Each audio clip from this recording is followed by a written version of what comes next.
영화 부활은 10년 전에 그 울지마 톤즈라는 영화를 기억하실 겁니다. 울지마 톤즈의 그 후속 영화예요. 이 영화를 기획하게 된 것은 그 울지마 톤즈의 주인공 그 이태수 신부님 아시죠?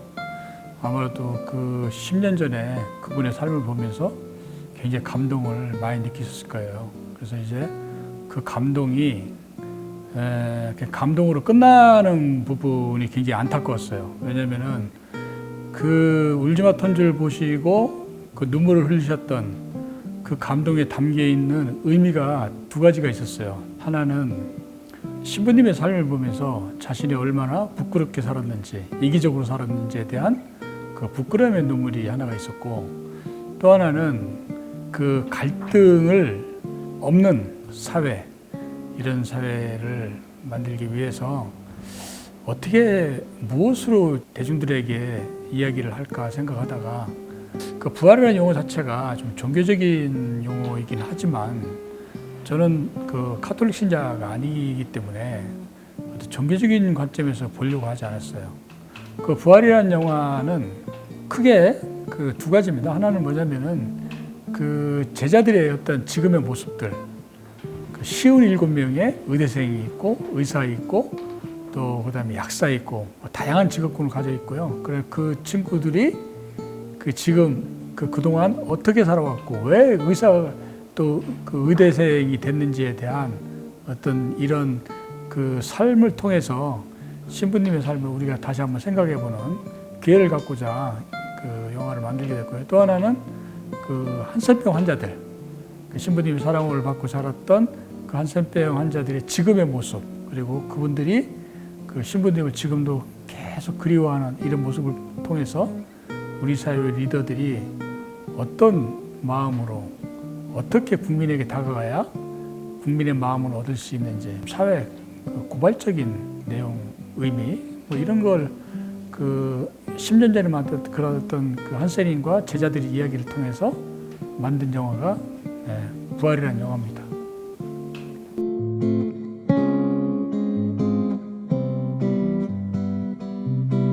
KBS 스페셜이라고 하는 다큐멘터리 프로그램이 있어요. 그때 이제 소재를 이제 찾는 과정이었어요. 가질 때 제가 이제 부산을 내려갔는데 거기에 이제 그 인터넷에 이렇게 이제 수단의 슈가 있죠. 손정이라고 하는 문구가 딱 떠 있는 거예요. 그래서 이제 제가 이제 그 문구를 그냥 흘리지 않았던 이유가 뭐냐면은 이 수단이라는 나라를 굉장히 주목을 했어요. 왜냐면 거기가 그 당시에 20여 년 동안 그 전쟁을 하던 곳이었어요. 전쟁터였어요. 왜 이분이 전쟁터를 굳이 갔을까? 이게 사실은 굉장히 궁금했어요. 그것도 어떤 뭐 수도에서 발령을 해서 간 게 아니라 자원을 해서 간 거예요. 그래서 이제 그 신부님과 관련된 자료를 찾다 보니까 이 자료가 많지를 않았어요.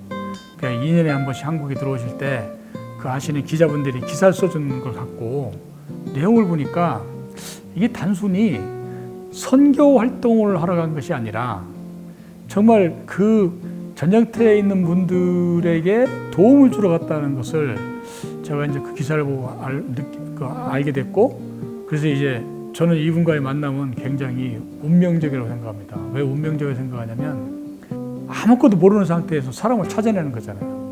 근데 이제 인터넷을 들어가가지고 신부님 이름을 딱 치고 이제 막 검색을 하는데 우연찮게 이제 전화번호 하나가 딱 나오는 거예요. 그때 왜 이 전화번호를, 개인정보를 인터넷에 올려놨지?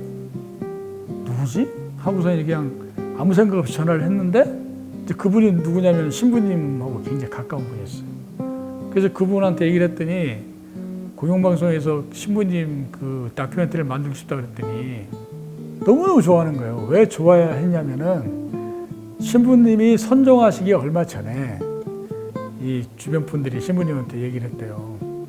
기록을 좀 남겨놓자고. 근데 신부님이 처음에 노하시다가 선종하기 얼마 전에 이제 그걸 하겠다고 얘기하셨던 모양이에요. 그런데 이걸 찍는 이제 외부 업체에다가 얘기를 했는데 거기서 굉장히 그 몸이 아프시고 하니까 이게 과연 다큐멘터리 되겠냐 해서 아마 안 하셨던 것 같아요. 그런 그 와중에 신부님은 돌아가셨고, 그런데 갑자기 공영방송에서 와가지고 KBS를 대표하는 프로그램에 다큐멘터리를 한다고 하니까 얼마나 좋아했겠어요. 그래서 이제 그 만나자고 그래서 이제 경남 창원에 갔더니 많은 사람들이 한 10대 분이 오셨는데 저는 아주 이상한 모습을 봤어요. 거기서. 왜 그러냐면 이 신부님 이야기를 하니까 다 울어요. 그게 좀 이상했죠. 부모님이 돌아가신 것도 아닌데 왜 이렇게 눈물로 기억을 하지?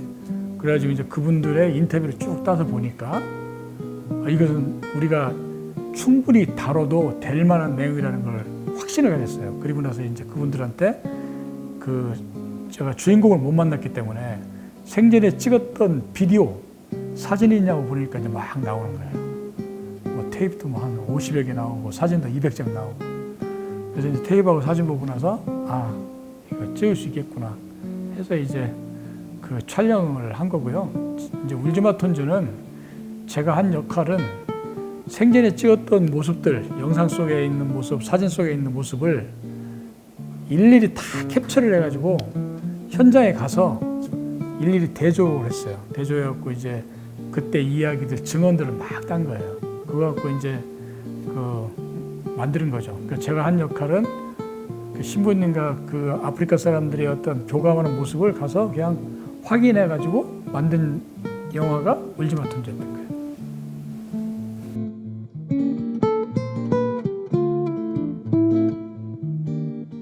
재단은 말 그대로 그냥 신부님이 해오시던 일들을 계속 이어가려고 만든 재단이에요. 저분이 일을 해놓고 돌아가셨잖아요. 그래서 그 일을 계속적으로 이어가야 되는데 그렇다면 뭔가 모임 단체가 필요한 것이 아니냐 그래서 만들었고 지금 하고 있는 일들은 신부님이 해오셨던 일 중에 두 가지가 있어요. 하나는 뭐냐면은 그 교육 사업, 그러니까 아이들의 어떤 이제 그 교육을 통해서 미래의 꿈을 꾸게 하잖아요. 교육 사업이 있었고 또 하나는 뭐냐면은 그 한세린 마을 그분들의 어떤 뭐 의식주도 해결해 주려고 노력하셨고 약품도 줘서 치료약을 줘서 어쨌든 낫게끔 하려고 하는 이런 그 모습들이 있는데 그 일을 계속 이어가는 거예요. 2010년도부터 재단에서 그 한세린 마을의 어떤 식량 원조라든지 이런 부분들을 쭉 해오고 있고 지금도 하고 있고요. 신부님의 제자들이 그 돈이 굉장히 거기 하루 끼니를 걱정할 만큼 생활이 어려워요. 그래서 이제 아이들이 공부를 할 수 있게끔 이제 여기서 뭐 장학금도 주고 생활비도 전해주고 제자들이 굉장히 어려운 부분이 있으면 저희가 가서 이제 이야기도 들어주고 좀 도와주고 있고 그래서 뭐 이태석 재단은 그냥 신부님이 해오던 일들을 계속 이어가는 그런 그 NGO 단체다.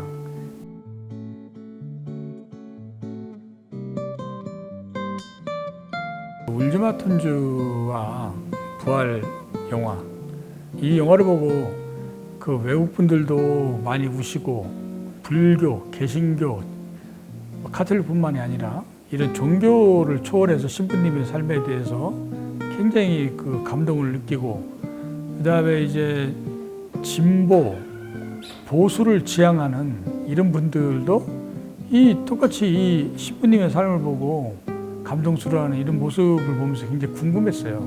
왜 한 사제의 삶에 대해서 이렇게 국경, 종교, 이념, 빈부를 초월해서 빠져드는가. 그래서 이제 신부님의 삶의 그 울지마 톤즈 테이프를 영어로 번역을 해가지고 미국에 있는 그 세계적인 리더십한테 보낸 거예요. 그때 이제 5군데도 보냈는데 그 5군데서 전부 다 답장이 온 게 뭐냐면은 놀랍다. 지금 이 시대에 필요한 리더십이고 자기들이 얘기하는 리더십에 정확한 사례를 보여준다 이런 얘기를 하는 거예요. 그래서 이제 제가 그럼 인터뷰를 할 수 있냐 그랬더니 5군데서 다 인터뷰 하자는 거예요. 그래서 그 5군데 가운데 제가 이제 한 군데를 찾아갔어요. 거기가 어디냐면 미국의 그 인디애나폴리스라고 중부 도시에 있는 조그마한 도시인데 거기 가서 이제 그냥 인터뷰를 딴 게 아니라 그 또 연구원들을 다 모아놓고 확인하고 싶었어요. 진짜로 이 영화를 보고 이 사람들이 그걸 제대로 느꼈네. 그래서 이제 카메라를 이제 2대를 설치를 해놓고 영화를 딱 틀어놓고 이제 얼굴들 반응들을 쫙 봤어요. 봤더니 이게 정말인 거예요. 한국 극장에서 본 얼굴들하고 표정이 똑같아요. 그 이제 끝나고 났는데 그 소장이 인터뷰를 하는데 놀랍다. 자기들이 그 이야기하는 확산시키고 있는 리더십의 정확한 사례라고 합니다. 그 리더십이 어떤 리더십이냐면 그 요즘 계속 얘기가 나오는 서번트 리더십, 섬김의 리더십이에요. 그래서 이제 그 섬김의 그 리더십이라고 하는데 제가 물어본 거죠. 도대체 왜 섬김의 리더십이라고 당신들이 이 CT에 신분 삶을 얘기하느냐 그랬더니 이제 5가지로 딱 분석을 했어요. 첫 번째가 뭐였냐면 신부님은 어떤 자기보다 열악한 사람들에 의해서 봉사를 했잖아요. 그런데 그분들의 이야기를 항상 귀담아 들었다고 해요. 경청 능력이 뛰어나시다. 두 번째는 항상 사람을 진심으로 대했다는 거예요. 가식적이 아니고 이용하려고 했던 게 아니에요. 세 번째는 이분은 욕심이 없다는 거예요. 모든 자기가 갖고 있는 여러 가지 재능이나 어떤 경제적인 부분들을 그 고통받는 사람들에게 다 나눠주려고 했다는 부분이에요. 네 번째는 이분은 공감 능력이 뛰어나다고 하는 거예요. 공감이라는 게 뭡니까? 다른 사람의 고통, 생각, 이야기를 함께 느껴주는 거잖아요. 우리 사회에 정말 굉장히 필요한 요소 중에 하나예요. 마지막은 이분은 개인적인 어떤 삶보다는 공동체의 삶을 굉장히 중시하겠다고 그래요. 그래서 이제 그 5가지를 갖다 놓고 우리 사회의 여러 가지 문제에 대해서 이렇게 비교를 해봤어요. 대입을 시켜봤어요.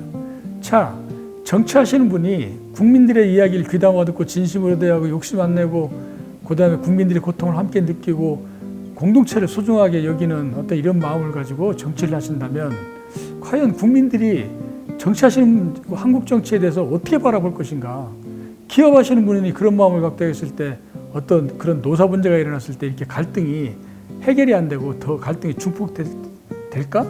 학교에서 선생님께서 그 자라나는 아이들에게 그런 마음을 더 갖고 대했을 때 또 가정에서 부모님 아이들에게 그런 마음을 갖고 대했을 때 이거 딱 대입을 해보니까 그 5가지의 삶으로 가야 지금 우리 사회가 안고 있는 이런 부분들이 해결될 수 있다는 확신을 갖게 됐어요. 그래서 이제 그걸 가지고 그냥 그 말로 설명하면 안 되니까 이제 강연을 하면서 막 뛰어다니면서 설명을 한 거예요. 신부님의 삶을 가지고 분석을 해드린 거예요. 그런데 이제 그냥 뭐 서번트 리더십, 그 리더십 해가지고 학문적으로 얘기를 하면 많은 분들이 뭐 좋은 얘기니까 이렇게 넘어갈 수가 있잖아요. 그런데 이 사례를 가지고 영상을 통해서 이렇게 딱딱 전달을 해드리니까 받아들이는 그게 굉장히 빠르고 파급력이 컸어요.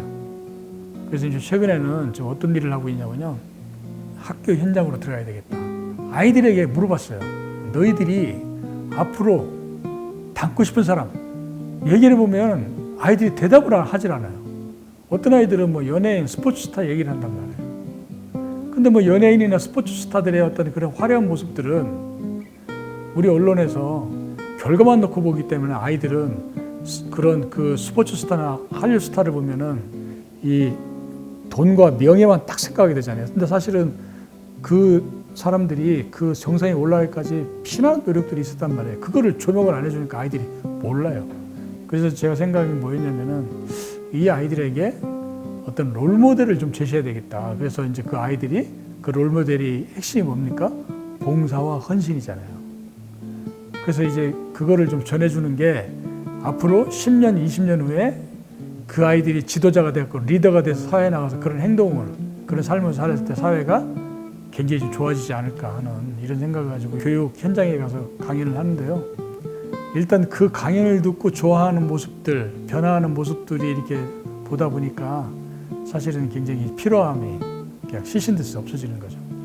그래서 지금 요즘 아이가 뭐 굉장히 행복하게 신나게 전국을 다니면서 신부님의 삶을 알리고 있습니다.